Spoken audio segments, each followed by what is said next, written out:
ఖమ్మం జిల్లాలో సంచలనం సృష్టించినటువంటి జింకల వేట కేసులో నలుగురు నిందితులను అరెస్ట్ చేసి రిమాండ్కి తరలించినట్టుగా జిల్లా ఫారెస్ట్ అధికారి సిద్ధార్థ విక్రమసింగ్ తెలియజేశారు. సత్తుపల్లి నీలాద్రి అర్బన్ పార్కులో సీసీ కెమెరాలను ఆఫ్ చేసి అక్కడ ఉన్నటువంటి అవుట్సోర్సింగ్ సిబ్బంది గోపికృష్ణ అనేటువంటి వ్యక్తి సహాయంతో కొందరు నిందితులు సత్తుపల్లి అర్బన్ పార్కులో గన్ ఉపయోగించి ఐదు జింకలను వేటాడినట్టుగా తమకు సమాచారం అందిందని, ఆ సమాచారం మేరకు సమగ్ర విచారణ జరిపి నలుగురు నిందితులను గుర్తించామని సిద్ధార్థ విక్రమసింగ్ తెలియజేశారు. ప్రధాన నిందితుడు అశ్వరపేట చెందినటువంటి ఒక వ్యక్తి కొద్ది కాలంగా పరారీలో ఉన్నాడని, నిన్న ఫారెస్ట్ అధికారులు ఎదురు లొంగిపోవడంతో నలుగురిని అరెస్ట్ చేసి వారిని రిమాండ్కి తరలించినట్టుగా తెలిపారు. జింకలను వేటాడడం చాలా పెద్ద కేసు అని, భవిష్యత్తులో ప్రజలెవరూ వేటకు ఉపక్రమించవద్దని కూడా ఆయన సూచించారు.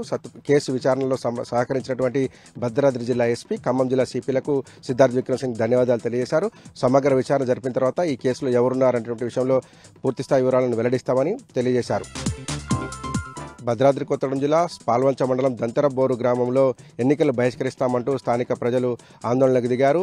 తమ గ్రామంలో ఒకే ఒక ఎస్టీ కుటుంబం ఉందని, మిగతా ఓటర్లంతా ఎస్సీ కులస్తులని తెలియజేశారు. కానీ దొంగ సర్టిఫికెట్లు పెట్టినటువంటి కొందరు అభ్యర్థులు నామినేషన్ దాఖలు చేశారని, వాటిని ఆర్ఓ ఆమోదించడం పట్ల దంతలబోర ఎస్సీ కాలనీకి సంబంధించినటువంటి గ్రామ పంచాయతీ ఓటర్లు అభ్యంతరం వ్యక్తం చేస్తున్నారు. ఉన్నతాధికారులకు ఫిర్యాదు చేశామని, కలెక్టర్ దృష్టికి కూడా సమస్యను తీసుకెళ్లామని, తమ కాలనీలో ఉన్నటువంటి మొత్తం ఓటర్లు 609 మందిలో ఒకే ఒక కుటుంబం ఎస్టీ కుటుంబం ఉందని, ఆ కుటుంబమే ఎస్టీలని, మిగిలిన వలస వచ్చినటువంటి వాళ్ళు దొంగ సర్టిఫికెట్లు తీసుకొచ్చారని, ఎంఆర్ఓ జారీ చేసినటువంటి పత్రాలు కాకుండా కేవలం గెజిటెడ్ అధికారులు పెట్టినటువంటి సంతకాలతో కూడినటువంటి సర్టిఫికెట్లు సమర్పించారని, ఆ నామినేషన్లను రద్దు చేయాలని, లేదంటే మాత్రం తాము ఎన్నికలను బహిష్కరిస్తామని హెచ్చరించారు.